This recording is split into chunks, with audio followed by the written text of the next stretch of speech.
जय श्री कृष्णा, जय श्री राधे। स्वागत है आप सभी का आपके अपने चैनल कुंडली शास्त्र में। मैं हूं आपका साथी एस्ट्रोलॉजर नतन सिंह। तुला राशि वालों के साथ में आने वाले सप्ताह में क्या कुछ परिवर्तित होने वाला है, आज हम यही चर्चा करेंगे। देखिए, तुला राशि का स्वामी शुक्र बनता है, जो कि शुक्र और बुध एक साथ बैठे हैं द्वितीय भाव के अंदर। बहुत बढ़िया युति है। सेकंड भाव जो है द्वितीय भाव, वैसे तो इसके कारकत्व गुरु के पास में है, लेकिन फिर भी बुध को भी इस भाव का स्वामी थोड़ा बहुत माना जाता है, यानी कि इस भाव का कारकत्व बुध के पास में भी है। राशि जो है सेकंड भाव में जाके बैठ जाए, बुध और शुक्र की युति लक्ष्मी नारायण योग बनाती है। तो ये एक तो स्थिति आप लोगों के लिए बढ़िया बनने वाली है, पहली बात। इसके बाद में एक स्थिति यह है कि सूर्य और जो मंगल है, इनका भी युति आप लोगों के लिए हो रही है। जी हाँ, 16 दिसंबर को सुबह 4:20 पे सूर्य महाराज गोचर कर जाएंगे धनु राशि के अंदर, और यहाँ पर उनको मिलेंगे अपने साथी मंगल।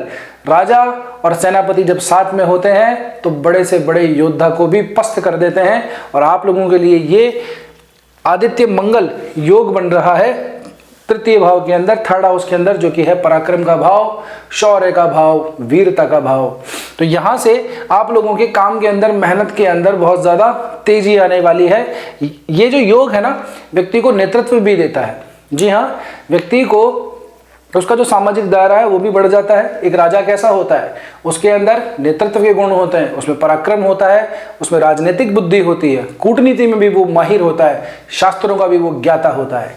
तो सूर्य और मंगल मिलकर के आपके पराक्रम को, आपके जोश को, आपकी वीरता को, आपके साहस को बढ़ाने वाले हैं। तीसरे भाव के अंदर यहाँ पे राशि भी गुरु की ही बनती है, जो कि अग्नि तत्व की ही राशि है। ग्रह भी दोनों अग्नि तत्व के ही हैं। इस तरह का संयोग जो है अमूमन बहुत कम ही आता है। वैसे भी सूर्य साल में 1 महीने के लिए ही धनु राशि में आते हैं, और फिर उनको मंगल का भी सहयोग मिल जाए, ऐसा बिरले ही होता है। तो अपने एफर्ट को हाई स्पीड पे करिए, आपको चिंता करने की जरूरत नहीं है। अगर आपको कोई अब एक काम बोलेगा तो आप 10 काम करके आ जाएंगे, और उनका रिजल्ट भी आप लोगों को मिलेगा। वो इसलिए क्योंकि इस राशि का जो मालिक है, तीसरे भाव का स्वामी जो है, वो आपके भाग्य भाव में बैठा है, और वो है बहुत ही ज्यादा शुभदायी ग्रह गुरु महाराज।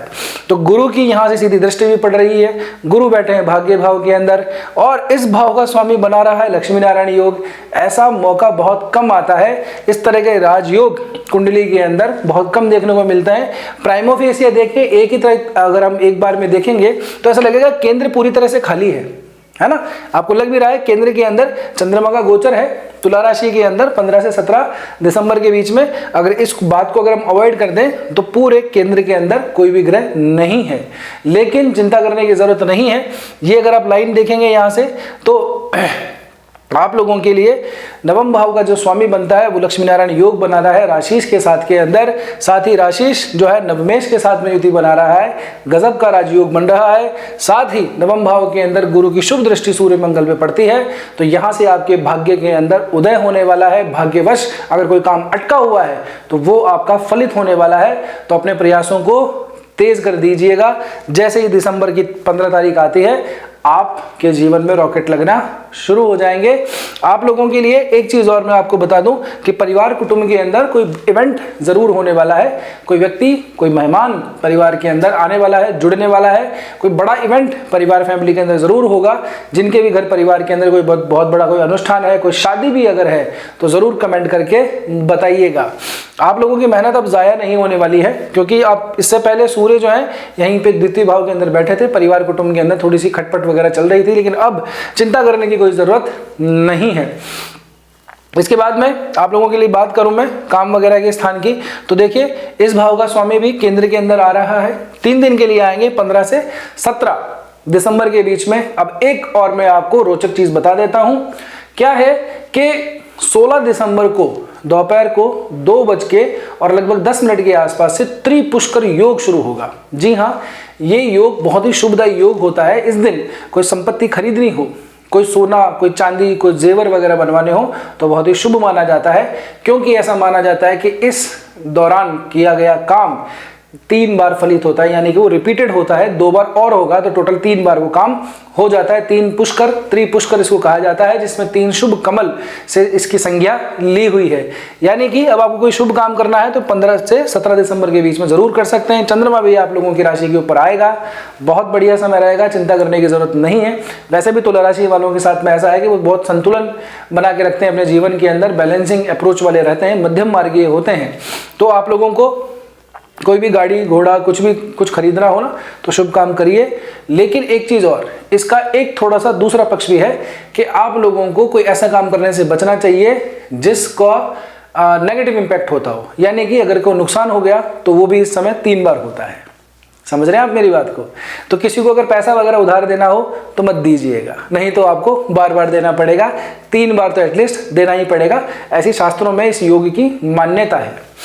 तो उसके बाद में स्थिति थोड़ी सी परिवर्तित होगी। 17 दिसंबर के बाद में 18 और 19 दिसंबर को चंद्रमा शुक्र और बुध के साथ में युति बना लेंगे। 3 शुभ ग्रहों का योग तो होगा, लेकिन इनकी आपस के अंदर इतनी अच्छी खासी बनती नहीं है। एक ग्रह दूसरे ग्रह को मित्र मानता है, दूसरा अपने आप को शत्रु मानता है, बहुत ज़्यादा कॉम्प्लेक्स ये रिलेशन है।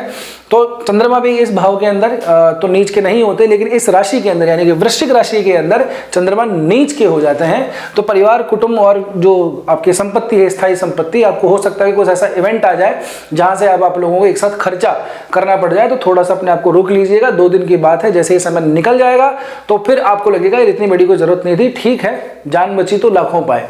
तो आप लोगों को कोई बहुत बड़ा डिसीजन इस तारीखों के बीच में नहीं लेना है। 18 और 19 दिसंबर को, जैसे ही 20 दिसंबर आएगी तब 2 बड़े इवेंट होंगे। एक तो चंद्रमा यहाँ पे आएंगे धनु राशि में 3रे भाव के अंदर, फिर शुक्र भी आपके 3रे भाव के अंदर आ जाएंगे। तो यहाँ से अगर आप देखेंगे तो चीज़ें जो है थोड़ी सी आप लोगों की कॉम्प्लेक्स हो जाएंगी इस समय पे। और चीज़ें मतलब ऐसा है कि आप एफर्ट बहुत करेंगे, लेकिन थोड़ा सा समस्या आप लोगों को आ जाएगी कि यार करना तो चाह रहे हैं काम, लेकिन पता नहीं क्यों काम अटक जा रहा है ना। गया था किसी काम को, 10 मिनट का काम था, लेकिन उस काम को करने के अंदर 1 घंटा लग गया है। तो इस तरह की चीज़ें इस समय पे होंगी, तो आप लोगों को थोड़ी चिंता करने की जरूरत नहीं है। 2 दिन का बात है, चली जाएगी। शुरुआती जो दौर है, स्पेशली अगर मैं बात कहूँ तो आप लोगों के लिए मोटा मोटा 20 दिसंबर तक का जो समय है ये ज़्यादा फेवरेबल दिखाई दे रहा है। एक चीज़ और मैं आप लोगों को बता दूं कि यहाँ से अगर हम तुला राशि वालों के लिए देखें तो बुध आपके 12वें भाव के स्वामी बनते हैं और 8वें भाव के स्वामी बनते हैं शुक्र महाराज। ठीक है, आप ही के राशिश हैं। अब समस्या यहाँ पे ये है कि 8वें और 12वें भाव के स्वामी की युति हो रही है, लेकिन ये युति जो है, अगर स्पेसिफिक मैं बात करूं शुक्र और बुध की सिर्फ स्पेसिफिक युति, तो वो मात्र जो है 1 या 2 दिन के लिए हो रही है। जी हाँ, क्योंकि चंद्रमा तुला राशि से 18 तारीख को यहाँ प्रवेश करेंगे, ठीक, 16 तारीख को सूर्य यहाँ पे निकल जाएंगे यहाँ से, तो 16 और 17 ये 2 दिन रहेंगे लगभग, ठीक है ना। तो 16-17 तारीख को स्पेशली मैं बात करूं तो सिर्फ 16 तारीख को शुक्र और बुध जो है ये यहाँ पे योग बनाएंगे, जो कि आपके राशि और नवमेश तो है ही, लेकिन साथ साथ में ये भी नहीं भूलना है कि सिक्के का दूसरा पहलू ये है कि वो आपके 8वें और 12वें भाव के स्वामी भी हैं। इन भावों को आयु का और मोक्ष का भाव माना जाता है, मृत्यु का भाव माना जाता है। जब इन भावों की युति हो जाती है, जब इनमें संबंध बन जाता है इन भावों के अधिपतियों का, तब कोई दुर्घटना होने के चांसेस व्यक्ति के जीवन में दिखाई देते हैं। तो आप लोगों को अपने परिवार कुटुंब के अंदर, तो स्पेशली जो आपके बड़े बुजुर्ग वगैरह हैं जिनकी थोड़ी तबियत वगैरह खराब रहती है, खास करके जिनको शुगर है, डायबिटीज है, प्रोस्टेट वाली कंडीशन के अंदर है, उन लोगों का तो स्पेशली आप लोगों को ध्यान रखना है। परिवार कुटुंब में व्यक्तिगत हानि होने की संभावना कम है, परिवार कुटुंब जो आपके आसपास के जन हैं उनसे संबंधित थोड़ी सी दुर्घटना होने की संभावना दिखाई दे रही है, तो उनकी हेल्थ वगैरह का ध्यान रखिएगा। रिस्की काम मत कीजिएगा, क्योंकि 12वें भाव के स्वामी भी आपका बुध ही बनता है। तो किसी बहुत बड़े टूर को अगर प्लान कर रहे हैं, एडवेंचरस जगह पे जाने का, तो मैं ये कहूँगा कि मत जाइएगा। और अगर जा ही रहे हैं, सब कुछ प्लान हो गया है, टिकटें वगैरह सब कुछ फाइनल हो चुकी हैं, तब फिर कोशिश कीजिएगा कि बहुत ज़्यादा आप रिस्की काम ना करें, यानी कि बहुत ज़्यादा एडवेंचरस काम ना करें, नहीं तो थोड़ी सी समस्या हो सकती है। स्पेशली 16 दिसंबर को और 17 दिसंबर को भी बच जाएं तो बेहतर होगा। इसके अलावा बाकी सब चीज़ें ठीक हैं, व्यापार वगैरह के अंदर ठीक ठाक मामला है। सूर्य के साथ में मंगल की युति हो रही है। आपके मंगल भी क्या मार्केश बनते हैं, द्वितीय भाव के स्वामी भी हैं, सप्तम भाव के स्वामी भी हैं। इन दोनों भावों को मारक भाव माना जाता है, स्पेशली भृगु संहिता के अंदर तो इन दोनों को मारक भाव माना गया है। तो मार्केश भी आपके मंगल ही बनते हैं, 11वें भाव के स्वामी सूर्य बनते हैं। इन भावों का जो है युति हो रही है तीसरे भाव के अंदर। तो आप लोगों को थोड़ा सा व्यापार और जो आपका साझेदारी है उसे थोड़ा सा बच के रखना है ना, थोड़ा सा मतलब संभाल के बात करनी है। ज़्यादा अपने आप को ऊपर रखने के चक्कर में रिश्ते बिगाड़ मत लीजिएगा, क्योंकि सूर्य और मंगल जब आते हैं अग्नि तत्व की राशि के अंदर तो व्यक्ति के अंदर साहस, ऊर्जा, नेतृत्व, परिश्रम, उत्साह, जोश तो भर देते हैं, लेकिन साथ ही साथ में अहंकार भी दे देते हैं, दम्भ भी दे देते हैं। व्यक्ति एरोगेंस में आके एटीट्यूड थोड़ा सा उसका एडवांस हो जाता है तो व्यक्तियों का दिल दुखा देता है, ज़्यादा ही कुछ बोलने लग जाता है, शॉर्ट टेम्पर टाइप का सा माइंड हो जाता है। तो अपने आप को थोड़ा सा काम रखिएगा, ठंडा रखिएगा, कहीं ऐसा ना हो कि आपके वचनों से आपके स्वजन ही परेशान हो जाएं। अब आपकी पर्सनल कुंडली है, उसके अंदर ग्रह कहाँ पे बैठे हुए हैं, कौन सा आपका लग्न बनता है, ये तो हम राशि की बात कर रहे हैं। अब बात करते हैं कि कौन सा आपका लग्न बनता है। तो जब लग्न की बात आती है तो फिर हमें बहुत सारी चीज़ें चेंज हो जाती हैं। तो अभी किस ग्रह की दशा चल रही है, किसकी महादशा चल रही है, कारक कौन सा ग्रह पड़ रहा है, मारक कौन सा ग्रह पड़ रहा है, क्या कुछ आपस में इन्फ्लुएंस है, डिविजनल चार्ट में प्लैनेट कहाँ पे बैठे हुए हैं, ऐसी बहुत सारी चीज़ें होती हैं। इन सबका देख करके ही हम ठीक से विश्लेषण कर पाते हैं। तो अगर आप अपनी कुंडली का विश्लेषण करवाना चाहते हैं तो नीचे दिए गए व्हाट्सएप नंबर पर ज़रूर मैसेज कर दीजिएगा, या फिर आप हमारी जो वेबसाइट है वहाँ पर जाकर भी आप कंसल्टेशन अपना बुक कर सकते हैं। कंसल्टेशन पेड रहने वाला है। उम्मीद करता हूँ आज का वीडियो आप लोगों को बहुत पसंद आया होगा। अगर आपका कोई सुझाव है तो कमेंट के अंदर ज़रूर बताइएगा।